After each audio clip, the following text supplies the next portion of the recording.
Halo guys, Assalamualaikum warahmatullahi wabarakatuh. Kembali lagi di channel saya, Diari Bansos. Sahabat YouTube, bagaimana kabarnya hari ini? Semoga sahabat YouTube semua dalam keadaan sehat, tambah rezekinya, dan tentunya semakin sukses. Pada kesempatan kali ini saya akan menginformasikan kepada sahabat YouTube semua tentang update terbaru seputar informasi bantuan sosial tentunya hari ini di tanggal 10 Februari tahun 2023 ya sahabat YouTube. Tentunya sambil menanti pencairan bantuan PKH dan juga BPNT, di sini saya akan menyampaikan 3 hal. Salah satunya terkait dengan hari ini merupakan batas akhir proses verifikasi kelayakan bagi penerima bantuan sosial, khususnya bantuan PBI. Dan juga informasi terkait dengan realisasi anggaran Kementerian Sosial Republik Indonesia di tahun 2022 dan juga ada informasi terkait dengan penyebab terblokirnya anggaran dari Kementerian Sosial Republik Indonesia di Kementerian Keuangan. Tentunya ini ada kaitannya dengan proses penyaluran bantuan sosial baik PKH maupun BPNT tahap yang pertama tahun 2023 ya sahabat YouTube. Oleh sebab itu simak terus videonya, jangan di skip supaya tidak menimbulkan gagal paham dan tentunya salah paham. Bagi yang bergabung dan baru kenal dengan channel Diari Bansos, saya ucapkan selamat datang dan terima kasih banyak. Saya mohon bantuannya kepada sahabat YouTube semua untuk terus mendukung channel Diari Bansos ini dengan cara like, share, komen, dan tentunya silakan di subscribe channelnya, aktifkan notifikasi loncengnya supaya sahabat YouTube semua tidak ketinggalan di video-video terbaru dari channel Diari Bansos ini. Dan silakan di share ke grup-grup media sosial sahabat YouTube semua apabila video kali ini bermanfaat. Oke sahabat YouTube, sebelum saya melanjutkan informasi pada video kali ini, terlebih dahulu saya akan menyampaikan kepada sahabat YouTube semua terkait dengan adanya komentar dari salah satu pemerhati channel Diari Bansos yang mengatakan, saya tidak percaya dengan apa yang diinformasikan, terkecuali kalau saya sudah menerima bantuan PKH. Nah, dari statement ataupun komentar dari salah satu pemerhati channel Diari Bansos tersebut, di sini perlu saya sampaikan bahwasanya di channel Diari Bansos ini tidak ada tuntutan setiap subscriber ataupun setiap orang yang melihat informasi yang kita sampaikan ini harus percaya. Jadi hak setiap orang percaya atau tidak itu tergantung oleh sahabat YouTube semua ya. Dan kami sendiri yang menyampaikan informasi ini juga tidak pernah menuntut bahwasanya sahabat YouTube semua harus percaya apa yang kita sampaikan. Jadi entah percaya ataupun tidak, itu adalah hak sahabat YouTube semua untuk menentukannya.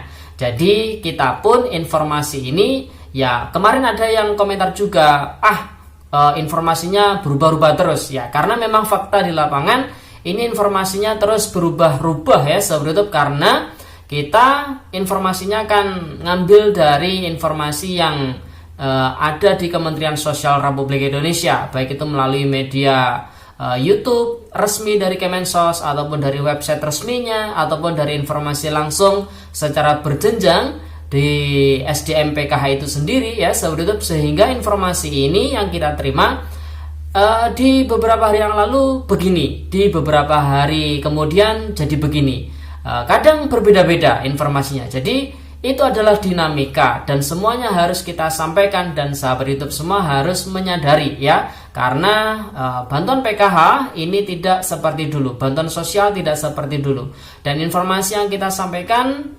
ini mengikuti arus dari informasi yang disampaikan dari Kementerian Sosial Republik Indonesia melalui rapat-rapat ataupun melalui siaran pers tentunya ya sahabat YouTube. Oleh sebab itu bagi sahabat YouTube semua, ya itu tadi hak sahabat YouTube semua untuk percaya atau tidak setiap informasi yang kita sampaikan. Yang penting kita menyampaikan informasi yang dirasa oleh kami informasi tersebut penting untuk diketahui oleh sahabat YouTube semua. Jadi seperti itu ya. Dan sering kita sampaikan bahwasanya setiap informasi yang kita bagikan tidak perlu dijadikan informasi utama yang jadi pegangan bahwasanya setiap informasi yang kita sampaikan selalu benar. Tidak. Jadi hanya jadikan referensi, informasi tambahan saja. Informasi yang utama, informasi yang pokok ya yang langsung dari Kementerian Sosial Republik Indonesia di mana di setiap daerah pasti ada pendamping sosial PKH yang mensosialisasikan setiap kebijakan ataupun informasi penting yang dirasa para KPM ini juga harus mengetahuinya. Jadi sahabat YouTube semua harus memahami itu ya sahabat YouTube. Oke, langsung saja kembali pada topik video kali ini terkait dengan informasi update terbaru terkait dengan seputar bantuan sosial hari ini di tanggal 10 Februari tahun 2023. Di sini ada 3 hal utama yang akan saya sampaikan. Yang pertama, terkait dengan hari ini tanggal 10 Februari tahun 2023 merupakan batas akhir proses verifikasi kelayakan BNBA atau penerima bantuan sosial terkhusus penerima bantuan iuran atau PBI, KIS BPJS Kesehatan yang gratis dari pemerintah. Bahwasanya proses verifikasi kelayakan ini dilakukan oleh pemerintah daerah melalui akun 6NG online masing-masing tentunya ya, dimana untuk verifikasi kelayakan PBI ini dibatasi hingga tanggal 10 Februari. Kemudian ada jeda untuk menetapkan para penerima yang di-SK-kan sebagai penerima bantuan PBI di bulan Februari ini. Kemudian nanti di tanggal 14-nya hingga tanggal 28 di akhir Februari merupakan proses verifikasi kelayakan BNBA bagi penerima bantuan PKH dan juga BPNT. Dan juga merupakan waktu untuk proses usul sanggah untuk penerima bantuan sosial juga ya sahabat YouTube. Kemudian informasi yang kedua hari ini di tanggal 10 Februari tahun 2023 juga merupakan batas akhir pengumpulan pemutakhiran data bagi KPM PKH yang memiliki rintisan usaha atau usaha berjalan untuk diajukan ke dalam program Pahlawan Ekonomi Nusantara atau PENA. Dengan kriteria yang pertama tentunya adalah KPM yang aktif menerima bantuan PKH di tahap 4 tahun 2022 kemarin. Kemudian berusia masih produktif 20 hingga 40 tahun. Kemudian sanggup keluar atau graduasi dari bantuan sosial ketika nanti mendapatkan bantuan PENA. Kemudian diutamakan di dalam KK si KPM tersebut tidak terdapat lansia atau disabilitas ya sahabat YouTube. Bantuan PENA ini sebesar 6 juta rupiah diberikan satu kali sebagai bentuk modal usaha, di mana yang 5.500.000 dalam bentuk barang, yang 500.000 rupiah langsung ditransfer ke rekening para penerima manfaat ya sahabat YouTube. Kemudian informasi yang ketiga di hari ini tanggal 10 Februari tahun 2023, di sini saya mengutip dari informasi langsung siaran pers website resmi kemensos.go.id, di mana realisasi anggaran Kemensos capai 98,58%. Komisi 8 beri apresiasi dan penguatan dukungan. Kementerian Sosial menunjukkan kinerja anggaran yang mengesankan selama tahun 2022. Hal ini dapat diketahui dari tingginya angka penyerapan anggaran, yakni mencapai 98,58%. Poin penting tersebut merupakan bagian dari penjelasan Menteri Sosial Tri Risma hari ini dalam rapat kerja bersama Komisi 8 DPR RI di Jakarta pada hari Rabu tanggal 8 Februari kemarin.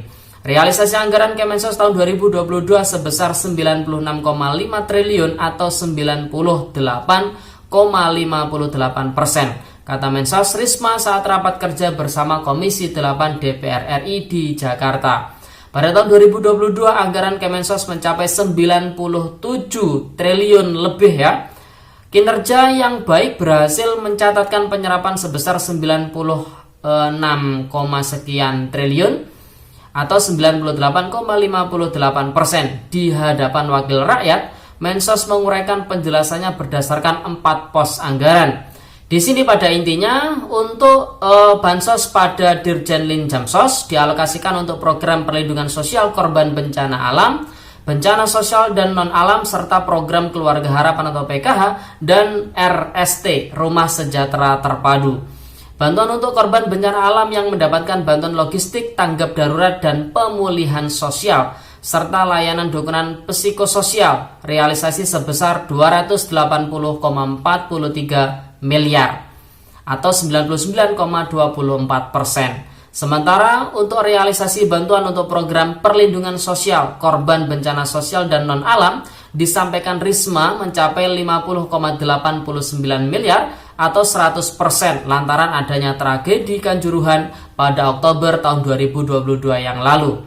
Pada PKH, Risma menuturkan bahwa terdapat perbedaan pencapaian realisasi pada sukses salur yang mencapai 28,7 triliun atau 100% dan realisasi transaksi 28,48 triliun atau 99,22%. Jadi ini kemarin yang dibahas perbedaan antara realisasi dan juga transaksi. Kalau realisasi itu dari Kementerian Keuangan ini sudah disalurkan ke pihak bank penyalur. Sedangkan capaian transaksi ini dari bank penyalur ke para KPM. Nah, para KPM ini juga banyak yang masih belum mengambil bantuannya karena terkendala ada beberapa persoalan seperti kartu KKS yang tidak didistribusikan ya, sahabat hidup.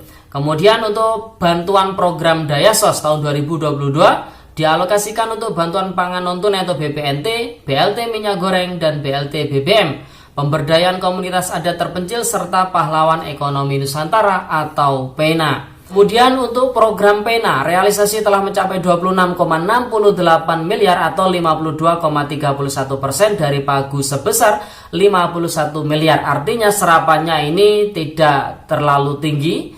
Hal ini terjadi karena tenggang waktu pelaksanaan program di penghujung tahun. Untuk itu, ia meminta dukungan kepada legislator agar meringankan langkah Kemensos mengejar realisasi anggaran di tahun-tahun berikutnya dengan membuka blokir atau hold anggaran tidak pada penghujung tahun.